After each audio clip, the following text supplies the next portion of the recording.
ಉತ್ತರ ಕರ್ನಾಟಕದ ಹೆಮ್ಮೆಯ ರೈತ ಧ್ವನಿ ಟಿವಿ ಚಾನೆಲ್. ಶಿಗ್ಗಾವಿ ತಾಲೂಕಲ್ಲಿ ನಮಗೆಲ್ಲ ಗೊತ್ತಿರುವ ಹಾಗೆ ಕಳೆದ ವರ್ಷನೂ ಅಷ್ಟೇ ಈ ವರ್ಷವೂ ಅಷ್ಟೇ ಅತಿವೃಷ್ಟಿಯಿಂದಾಗಿ ಸಾಕಷ್ಟು ಬೆಳೆ ಹಾನಿಯಾಗಿದೆ. ಅದರಲ್ಲೂ ಗೋಂಜೋಳ ಸರಿಯಾಗಿ ಇಳುವರಿನೇ ಬರದೇ ಇರುವಂತಹ ಒಂದು ಪರಿಸ್ಥಿತಿ ಸೃಷ್ಟಿಯಾಗಿದೆ. ಆದ್ರೆ ಈ ಸಂದರ್ಭದಲ್ಲಿ ಒಂದು ಕಡೆ ಇಳುವರಿಯ ಸಮಸ್ಯೆ, ಇನ್ನೊಂದು ಕಡೆ ಬೆಂಬಲ ಬೆಲೆಯ ಸಮಸ್ಯೆ. ಈ 1600-1700 ರೂಪಾಯಿ ಒಂದು ಕ್ವಿಂಟಲ್ಗೆ 1600-1700 ರೂಪಾಯಿಗೆ ದಲ್ಲಾಳಿಗಳು ಇವತ್ತು ರೈತರಿಂದ ಗೋಂಜೋಳ ಖರೀದಿ ಮಾಡ್ತಾ ಇದ್ದಾರೆ. ಸರ್ಕಾರ ನಿಗದಿಪಡಿಸಿರುವಂತಹ ಏನು MSP ಸುಮಾರು 2950 ಆಗಬೇಕು ಸ್ವಾಮಿನಾಥನ್ ವರದಿಯ ಪ್ರಕಾರ. ಯಾಕಂದ್ರೆ 1951 ರೂಪಾಯಿ 1951 ರೂಪಾಯಿ C2 ಕಾಸ್ಟ್ ಅಂತ ಹೇಳುತ್ತೆ. ಅದಕ್ಕೆ 50% ಸೇರಿಸಿದ್ರೆ ಸ್ವಾಮಿನಾಥನ್ ವರದಿ ಪ್ರಕಾರ 2900 ಚಿಲ್ಲರೆ ಆಗ್ಬೇಕು. ಆದ್ರೆ ಈಗ ಸರ್ಕಾರ ಸುಮಾರು 2400 ರೂಪಾಯಿ ಬೆಂಬಲ ಬೆಲೆ ಇಟ್ಟಿದೆ. ಆದ್ರೂ ಸಹ ಇವತ್ತು 1600-1700 ರೂಪಾಯಿ ಬೆಲೆ ಕುಸಿದಿದ್ರು ಸಹ ಇಲ್ಲಿ ತನಕ ಖರೀದಿ ಕೇಂದ್ರ ತೆಗೆದಿಲ್ಲ. ಆ ಹಿನ್ನೆಲೆಯಲ್ಲಿ ಇವತ್ತು ಕರ್ನಾಟಕ ರಾಷ್ಟ್ರ ಸಮಿತಿ ಪಕ್ಷ, ಭಾರತೀಯ ಕೃಷಿಕ ಸಮಾಜ ಸೇರಿದಂತೆ ಹಲವಾರು ಸಂಘಟನೆಗಳು ಮತ್ತು ಹೋರಾಟಗಾರರು ಇವತ್ತು ಶಿಗ್ಗಾವಿಯಲ್ಲಿ ಒಂದು ಪ್ರತಿಭಟನೆಯನ್ನ ಹೋರಾಟ ಕಾರ್ಯಕ್ರಮವನ್ನು ಹಮ್ಮಿಕೊಂಡಿದ್ರು. ಕಿತ್ತೂರು ರಾಣಿ ಚೆನ್ನಮ್ಮ ವೃತ್ತದಿಂದ APMC ತನಕ ಹೋಗಿ ಇವತ್ತಲ್ಲಿ APMC ಅಧಿಕಾರಿಗಳಿಗೆ ಒಂದು ಆಗ್ರಹ ಪತ್ರವನ್ನ ಕೊಡಲಾಯಿತು. ತಹಸೀಲ್ದಾರರ ಅನುಪಸ್ಥಿತಿಯಲ್ಲಿ ಶಿಸ್ತೆದಾರರು ಬಂದ್ರು. ತಹಸೀಲ್ದಾರರು ಯಾವುದೋ ಕಾರ್ಯನಿಮಿತ್ತ ಬೆಂಗಳೂರಿಗೆ ಹೋಗ್ಬೇಕಾಗಿರೋ ಪರಿಸ್ಥಿತಿಯಿಂದಾಗಿ ಮತ್ತೆ ಅಲ್ಲಿ APMC ಸೆಕ್ರೆಟರಿ ಅವ್ರಿಗೂ ಸಹ ನಾವು ಇವೆಲ್ಲ ವಿಚಾರಗಳನ್ನ ತಿಳಿಸಿ ಆದಷ್ಟು ಬೇಗ ಬೆಂಬಲ ಬೆಲೆಯಲ್ಲಿ ಕೊಂಡ್ಕೊಳ್ಬೇಕು ಮತ್ತು ಖರೀದಿ ಕೇಂದ್ರಗಳನ್ನ ತೆರೀಬೇಕು. ಮತ್ತೆ ಇಲ್ಲಿ ಗುಜರಾತ್ ಅಂಬುಜಾ ಕಾರ್ಖಾನೆ ಏನಿದೆ ಅಲ್ಲಿ ದಲ್ಲಾಳಿಗಳದೇ ಒಂದು ಸಾಮ್ರಾಜ್ಯ ಆಗೋಗಿದೆ.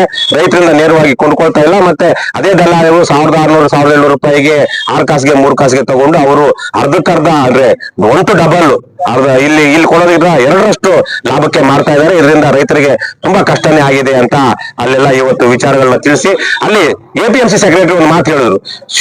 ಯಾರು ಜಿಲ್ಲಾಧಿಕಾರಿಗಳು ಇಂದಿನ ಸಭೆಯಲ್ಲಿ ಮೌಖಿಕವಾಗಿ ಅವರಿಗೆ ಹೇಳಿದ್ರು, ಯಾರಿಗೆ ಅಂಬುಜಾ ಫ್ಯಾಕ್ಟರಿ ಅವರಿಗೆ, ನೀವು ಬೆಂಬಲ ಬೆಲೆ ಇಂತ ಕಡಿಮೆಗೆ ಕೊಂಡ್ಕೊಳ್ಬಾರ್ದು, ಅದೇ ಬೆಲೆಗೆ ಕೊಂಡ್ಕೊಳ್ಬೇಕು ಅಂತ. ಆದ್ರೆ ಅದು ನಡಾವಳಿಗಳಲ್ಲಿ ನಮೂದಾಗಿಲ್ಲ ಬಹುಶಃ. ಮತ್ತೆ ಅದರದ್ದು ನಡಾವಳಿಗಳನ್ನು ಕೊಡ್ತಾ ಇಲ್ಲ, ಮೌಖಿಕ ಆದೇಶವನ್ನು ಪಾಲಿಸ್ತಾ ಇಲ್ಲ, ಲಿಖಿತ ಆದೇಶವನ್ನು ಕೊಡ್ತಾ ಇಲ್ಲ. ಮತ್ತೆ ಆದೇಶವನ್ನು ಪಾಲಿಸದೇ ಇರುವಂತಹ ಈ ಖಾಸಗಿ ವ್ಯಕ್ತಿಗಳಿಗೆ, ದಲ್ಲಾಳಿಗಳ ಮೇಲೆ ಯಾವುದೇ ರೀತಿಯ ಕ್ರಮ ಆಗ್ತಾ ಇಲ್ಲ, ಕಾನೂನು ಕ್ರಮ. ಹಾಗಾಗಿ ಇವೆಲ್ಲವೂ ಆಗಬೇಕು. ಜನರ ಪರವಾಗಿ, ರೈತರ ಪರವಾಗಿ ಸರ್ಕಾರ ಕೆಲಸ ಮಾಡಬೇಕು ಅನ್ನುವಂಥ ವಿಚಾರವನ್ನ ಇವತ್ತು ಅಲ್ಲಿ ಹೇಳಿ ಬಂದ್ವಿ. ಅದೇ ರೀತಿಯಲ್ಲಿ ಕಬ್ಬಿನ ವಿಚಾರ, ವಿಶೇಷವಾಗಿ ಭಾರತೀಯ ಕೃಷಿಕ ಸಮಾಜ ಇತ್ತೀಚೆಗೆ ತಾನೇ ನಿಮಗೆಲ್ಲ ಗೊತ್ತಿರೋ ಹಾಗೆ ಬೆಳಗಾವಿಯಲ್ಲಿ ಬಹಳ ದೊಡ್ಡ ಹೋರಾಟ ನಡೀತು ಕಬ್ಬಿನ ಬೆಲೆಯ ವಿಚಾರವಾಗಿ.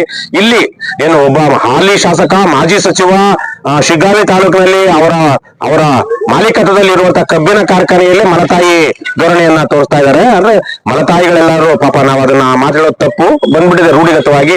ಎಲ್ಲಾ ಮಲತಾಯಿ ಅಂದ್ರೂ ತಮ್ಮ ಸವತಿ ಮಕ್ಕಳನ್ನ ಕೆಟ್ಟದಾಗಿ ನೋಡ್ಕೊಳ್ತಾರೆ ಅಂತಿಲ್ಲ. ಆದ್ರೆ ಆ ತರದಲ್ಲಿ ಶಿಗ್ಗಾವಿ ತಾಲೂಕಿನವರಿಗೆ ಒಂದು ಬೆಲೆ, ಬೇರೆ ತಾಲೂಕಿನವರಿಗೆ ಒಂದು ಬೆಲೆ, ಆ ರೀತಿಯಲ್ಲಿ ಮಾಡ್ಕೊಂಡು ಒಂದು ಏನು ಹಲವಾರು ವರ್ಷಗಳಿಂದ ತಾರತಮ್ಯವನ್ನ ಮಾಡ್ತಾ ಇದ್ದಾರೆ. ಆ ತಾರತಮ್ಯವನ್ನ ನಿಲ್ಲಬೇಕು. ಆ ನಿಟ್ಟಿನಲ್ಲೂ ಸಹ ಎಚ್ಚರಿಕೆಯನ್ನ ಕೊಡಲಾಗಿದೆ. ನಾವು ಕರ್ನಾಟಕ ರಾಷ್ಟ್ರ ಸಮಿತಿ ಪಕ್ಷದ ವತಿಯಿಂದ ಮುಂದಿನ 3-4 ದಿವಸಗಳಲ್ಲಿ ಆ ನಿಟ್ಟಿನಲ್ಲಿ ಈ ಶಿಗ್ಗಾವಿ ತಾಲೂಕಿನಲ್ಲಿ ಆ ಕಬ್ಬು ಕಾರ್ಖಾನೆಗೆ ಯಾರೆಲ್ಲ ಕಬ್ಬು ಸಪ್ಲೈ ಮಾಡ್ತಾರೋ ಅವರೆಲ್ಲ ರೈತರನ್ನು ಭೇಟಿ ಮಾಡಿ ಮುಂದಿನ 3-4 ದಿವಸಗಳಲ್ಲಿ ರೈತರ ಒಂದು ಏನು ಸಭೆಯನ್ನ ಮಾಡಿ ಒಂದು ಹೋರಾಟವನ್ನು ಹಮ್ಮಿಕೊಳ್ಬೇಕು ಅಂತ ಸಹ ಮಾಡಿದೀವಿ. ಇವತ್ತು ಜನಪ್ರತಿನಿಧಿಗಳು ಜನರ ಪರವಾಗಿ ಕೆಲಸ ಮಾಡದೇ ಇರುವಂತಹ, ಯಾಕಂದ್ರೆ ಆ ಪ್ರತಿನಿಧಿಗಳು ಗೆಲ್ಲುವಂತದ್ದೇ ಗಂಡಸರಿಗೆ ಲಿಕ್ಕರು, ಹೆಂಗಸರಿಗೆ ಕುಕ್ಕರು ಸಪ್ಲೈ ಮಾಡೋದ್ರ ಮೂಲಕ. ಹಾಗಾಗಿ ಅವರಿಗೆ ಇದು ಯಾವುದೇ ತರಹದ ಏನು ಜನರ ಪರವಾಗಿ ಕೆಲಸ ಮಾಡಬೇಕಾದಂತ ಯಾವುದೇ ಜವಾಬ್ದಾರಿನೂ ಇಲ್ಲ ಅಥವಾ ಕಾಳಜಿನೂ ಇಲ್ಲ. ಆ ನಿಟ್ಟಿನಲ್ಲಿ ಇವೆಲ್ಲ ಬದಲಾಗಬೇಕು ಅಂತ. ಸಂತೋಷದ ವಿಚಾರ ಏನು ಅಂದ್ರೆ ಇವತ್ತು ಸ್ವಯಂ ಪ್ರೇರಿತವಾಗಿ KRS ಪಕ್ಷದ ಹೋರಾಟ ಅಥವಾ ರೈತ ಸಂಘದ ಹೋರಾಟ ಅಂದ್ರೆ ಬಹುತೇಕವಾಗಿ ಜನ ಸ್ವಯಂ ಪ್ರೇರಿತವಾಗಿ ಬರ್ತಾರೆ. ಇದು ಯಾವ್ದೋ JCB ಪಕ್ಷದ ಹೋರಾಟ ತರಕ್ಕೆ ಮಧ್ಯಾಹ್ನಕ್ಕೆ ಬಿರಿಯಾನಿ, ಬರ್ತಾ ಹೋಗ್ತಾ ಖರ್ಚು ಕಾಸು, ಜೊತೆಗೆ ಹೋಗ್ತಾ ಒಂದು ಬಾಟ್ಲಿ ತರಹದ ಹೋರಾಟ ಅಲ್ಲ. ಸ್ವಯಂ ಪ್ರೇರಿತವಾಗಿ 100 ಜನ ಇವತ್ತು ಬಂದಿದ್ರು. ಆ ಸಂತೋಷದ ವಿಚಾರ ಜೊತೆಗೆ ಬೇಸರದ ವಿಚಾರ ಏನು ಅಂದ್ರೆ ಕೇವಲ ಶಿಗ್ಗಾವಿ ತಾಲೂಕಿನಲ್ಲಿ ಸಾವಿರ ಬಿಡ್ಬೇಡ, ಶಿಗ್ಗಾವಿ ತಾಲೂಕಲ್ಲಿ ಏನಿಲ್ಲ ಅಂದ್ರೂ 10-20,000 ಜನ ರೈತರು ಗೋಂಜೋಳ ಬೆಳಿತಾರೆ. ಅವರೆಲ್ಲ 1600-1700 2000ಕ್ಕೆ ಗೋಂಜೋಳ ಮಾರುವಂತ ಅನಿವಾರ್ಯ ಪರಿಸ್ಥಿತಿ ಇದ್ದಾರೆ. ಆದ್ರೆ ಅದರಲ್ಲಿ 10 ಒಬ್ಬ ಬಂದಿದ್ರು ಇವತ್ತು ಸ್ವಯಂ ಪ್ರೇರಿತವಾಗಿ 1,000 ಜನ ಸೇರ್ಬೇಕಾಗಿತ್ತು. ಆದ್ರೆ ರೈತ ಬೆಳೆಯೋದು ರಸ, ತಿನ್ನೋದು ಕಸ ಅನ್ನುವಂತ ಒಂದು ಪರಿಸ್ಥಿತಿ ಇದೆ. ರಸವನ್ನ ಬೆಳೆದು ಕಸದ ಬೆಲೆಗೆ ಮಾರ್ತಾ ಇದ್ದಾರೆ. ಅವರೇನು ಅದಕ್ಕೆ ತಾವು ಹಾಕಿರೋ ಖರ್ಚು ಬರದೇ ಇದ್ರು ಪ್ರತಿ ವರ್ಷ ಸಾಲ ಮಾಡೋದು, ಸಾಲ ಏರ್ಸ್ಕೊಳ್ಳೋದು, ಈ ತರದ್ದಾಗ್ತಾ ಇದೆ. ರೈತರು ಉಳಿಲಿಲ್ಲ ಅಂದ್ರೆ ಬದುಕೇ ಇಲ್ಲ ಯಾರ್ದನ್ನು ಅನ್ನುವಂತ ಸಂದರ್ಭದಲ್ಲಿ ನಾವು ಈ ವಿಚಾರಗಳನ್ನೆಲ್ಲ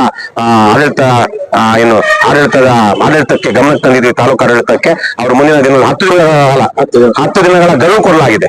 ಇನ್ನು ಬೆಂಬಲ ಬೆಲೆಯಲ್ಲಿ ಖರೀದಿ ಕೇಂದ್ರವನ್ನ ತೆಗೆಯೋದಿಕ್ಕೆ 10 ದಿನಗಳ ಒಳಗೆ ಅವರು ಖರೀದಿ ಕೇಂದ್ರವನ್ನ ತೆಗಿಲಿಲ್ಲ ಅಂದ್ರೆ ರಸ್ತೆ ಹೈವೇನೆ ಬಂದ್ ಮಾಡ್ತೀವಿ ಅಂತ ಹೇಳಿ ಇಲ್ಲಿ ಭಾರತೀಯ ಕೃಷಿಕ ಸಮಾಜದ ರಾಜ್ಯಾಧ್ಯಕ್ಷರಾಗಿರುವಂತ ಮೋದಿಗೆ ಅವರು ಬಂದಿದ್ರು. ನಮ್ಮ ಬರಮಗೌಡರು ರಾಜ್ಯ ಉಪಾಧ್ಯಕ್ಷರು ಇದೇ ಶಿಗ್ಗಾವಿ ತಾಲೂಕಿನವರು, ಅವರು ಸಹ ಎಚ್ಚರಿಕೆಯನ್ನ ಕೊಟ್ಟಿದ್ದಾರೆ. ನಾವು ಜನ ಬಂದ್ರೆ, ನಿಜಕ್ಕೂ ರೈತರು ಬಂದ್ರೆ ಅವರ ಸಮಸ್ಯೆಗಳನ್ನ ಪರಿಹಾರ ಮಾಡೋದಕ್ಕೆ ಕರ್ನಾಟಕ ರಾಷ್ಟ್ರ ಸಮಿತಿ ಪಕ್ಷ ಯಾವತ್ತೂ ಕಾಯ ವಾಚ ಮನಸ್ಸ ಪ್ರಾಮಾಣಿಕವಾಗಿ ಕೆಲಸ ಮಾಡುತ್ತೆ ಅನ್ನೋದನ್ನ ಈ ಸಂದರ್ಭದಲ್ಲಿ ತಿಳಿಸ ಬಯಸ್ತೀವಿ. Thank you.